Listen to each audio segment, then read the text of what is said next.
welcome back. Today is going to be a review of episode 2 of Real Housewives of Potomac. So Ashley is having a housewarming. She's out with her mom. It was looking like they was at a Home Depot, no shade. But she's inviting everyone except Candace, including the new girl Nneka. And Nneka said that she knows Wendy because she's good friends with her cousin-in-law. And she said Wendy seems nice. So it started off good. So she's catching her mom up on everything. Her mom is dying to know about Candace. She's been waiting to ask. No, I've been waiting. Oh, she who shall not be named. I know. I've been waiting, but look, what's up with the Candace thing and the Michael? You want to talk about that? You know, starting to see where Ashley gets it from. Her mama a little messy. So she asks Ashley why Michael is suing Candace. Ashley claims she don't know, but she doing that little smirk that she always do when she lies. I know nothing of this lawsuit between Candace and Michael. Anything that I learn about it is on the internet, just like everybody else. So I don't know that she doesn't know. Mia meets with Karen to clear the air and be cool again. Karen is not here for it. She gives her the acquaintance handshake. Doing? Can we start? Oh, okay. Handshakes Can we first. She's still upset about the rumors from last year, but Mia really wants to move past it, and Karen just tells her straight up, don't bring no more rumors my way. They're not true.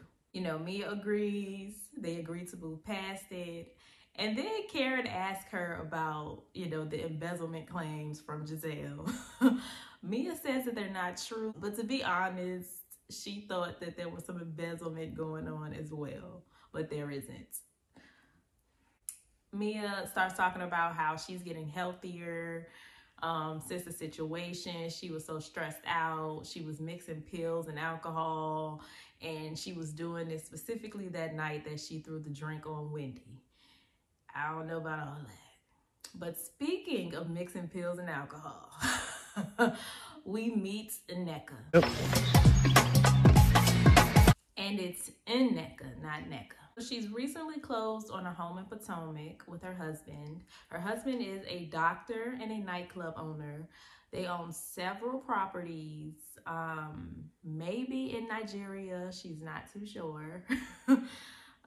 Okay. She's trying to get pregnant, so she's heavily monitoring her ovulation cycle, and she takes her prenatal pills with champagne. Girl, you are married to a doctor. You should know better. But besides that, you know, overall, introduction wasn't too bad. You know, she was all right. So Candace is going on tour. Her contract is almost up with her current label, and next she wants to sign to a major label. Yeah, it's not impossible, but I've said this before, the music industry has an age limit, so I mean, I don't know. Just hopefully she keeps that in mind. Now, Drew is suggested to come on her tour since she's already performed with her. Candace is being incredibly shady. Like, she is just not interested in doing any music with Drew anymore. She done sold out Chicago. She don't need Drew no more. I know she don't think she bigger than Drew. Drew can sing, so I don't know what that shade was about. Next is Robin and Juan. Robin finally tries to stand up to Juan a little bit, like kinda. You know, she still kind of put everything on the ladies. She basically told him about the intervention that the ladies had. And I feel like Robin was agreeing with the ladies, but she knew Juan didn't want to hear it. You know, she even started it off with, I know you don't care, but the ladies said this and they said that. And, you know, they keep bringing up how you're doing these things publicly. And I know you don't care, and I don't care either. But they just keep saying things like, you know, why would you do this publicly? You know, why would you put yourself in a position to be photographed again and embarrass me? And I keep telling them that I don't care and you don't care, but they keep bringing it up to me. It is just like, Robin, girl, stand up. And Juan just straight up tells her, I don't care. I will continue to have these meetings with these ladies. I don't care about the optics of the situation. So tell Giselle, I don't care. Robin, girl, she tried. She tried. She still blamed it on the ladies, but she tried. And then they talk about something that Juan actually cares about, which was him losing his job. You know, they're adamant on he did everything right. And yeah, Juan got actually really emotional about that. Next is Wendy, who wants to start her own talk show. I think that's pretty fitting for her. She's already over budget. And yeah, Wendy seems to have a problem with budgets. She doesn't have a name yet, and she kind of came up with one on the spot. Wine with Dr. Wendy. I don't know, but I don't like it. It's a little plain. It's very basic. I think Wendy can come up with something better than that. But I think the talk show is very fitting for her. She's already a commentator on CNN, and she speaks very well. So I think that's a good idea. So Mia, Ashley, Karen, and Giselle go do Pilates for Karen. Karen has gathered the ladies. She gives Mia the acquaintance handshake again because Mia has to earn her hug. But she gathers the ladies because she went to the doctor and she has found a 5% blockage. Well, not blockage, a deposit of calcium in her arteries.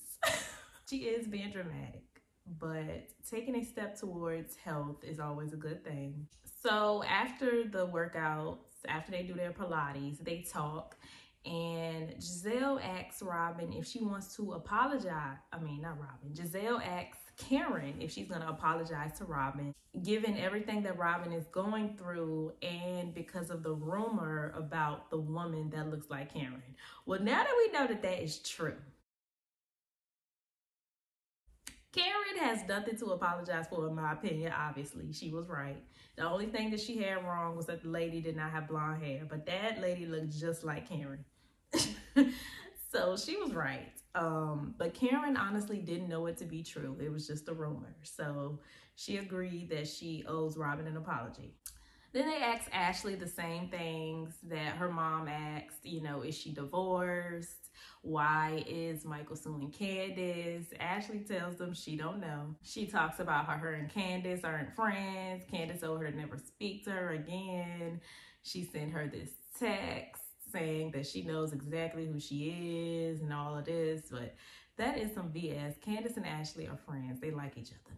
I saw the Watch What Happens Live that came on after this episode, and Ashley was basically talking about how anytime they go out, Candace and Ashley are always the last ones to leave the club.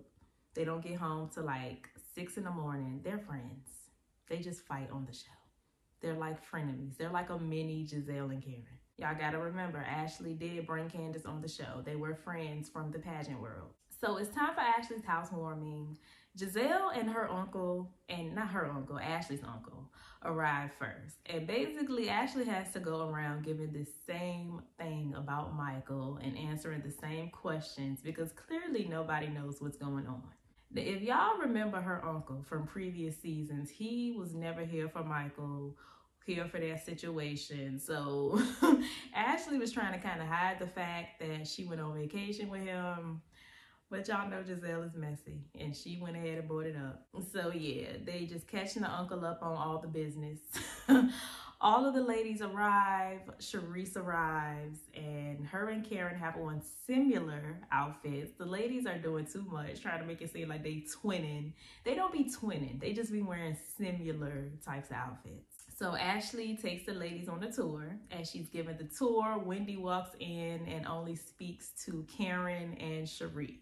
Mama, how are you doing? I am good, Mom. Oh, so good to see you. Yes. Hi. I haven't seen you in America. That's fair. Thank you. To me, Giselle seemed to not care. She kind of moved out the way. And remember, the beginning of the last season, she told Wendy not to hug her. So I don't think Giselle cared. But Mia, on the other hand, seemed like she wanted a hug or some sort of acknowledgement from Wendy. She did tell Karen she wanted to move forward with her. So yeah, it seemed to bother Mia, not really Giselle. Debbie shows up. She did not need to be there. Robin walks in and she speaks to everybody, including Karen and Mia and everybody, but she only hugged her friends. I mean, hey, that's progress. Nneka arrives and everybody welcomes her. You know, everyone is welcoming, giving hugs. Her and Wendy are playing nice. They seem to get along until Ashley has to pull Wendy to the side and be messy. So they gonna talk, and Wendy's kind of giving Ashley her props about, you know, being there for her and how she's so proud of Ashley and how she wants to move forward with the friendship, but she just really don't trust Ashley all the way, which is funny because Ashley is about to do something yet again untrustworthy. She tells Wendy basically that Nneka was questioning the type of doctor she was, which she wasn't. Her and Wendy pretty much said the same thing. She's a doctor of philosophy, not a medical doctor. She was not being shady. Then Ashley tells her basically that Nneka was bringing up this article about Wendy being Osu, which means that her family is pretty much shunned because they gave up their family to the kings or something like that. She was just making stuff up, and production called Ashley out on this in her confessional. The way you told Wendy, it makes it seem like Nneka was talking trash about her. Uh-huh. That's how I remembered it. I really said it like it was a tequila. Oh. Ashley was the one who brought up the article, you know, and Nneka didn't say anything bad. She pretty much just explained what Osu meant and said she didn't know if Wendy's family was that. She didn't say anything bad about Wendy. She was just like, I don't know. I don't know her. I don't know. But this leaves a bad taste in Wendy's mouth, obviously, because Ashley is lying, and the episode ends there. So next week, we're still at Ashley's housewarming. Robin is gonna relay Juan's message to Giselle. We also see Nneka try to imply that Wendy was doing voodoo at one of her events. So the playing nice didn't last long. I don't know if Ashley went back to Nneka and said something to her, but they was getting along at first, and that lasted all of 2 minutes before Ashley got in the middle of that. And I know after watching this episode, Andy and Nneka and Wendy better light Ashley up at their reunion because she blatantly lied and started all of this drama between the two of them. So yeah, that was episode 2 of Real Housewives of Potomac. I thought that was a pretty good episode. I really hate how Ashley just kind of created these issues between them, because if this is the root of their issues, then it is completely Ashley's fault. But y'all let me know what y'all thought about everything in the comments down below. Stay happy, healthy, and all of that good stuff, and I will see y'all in my next video. Bye.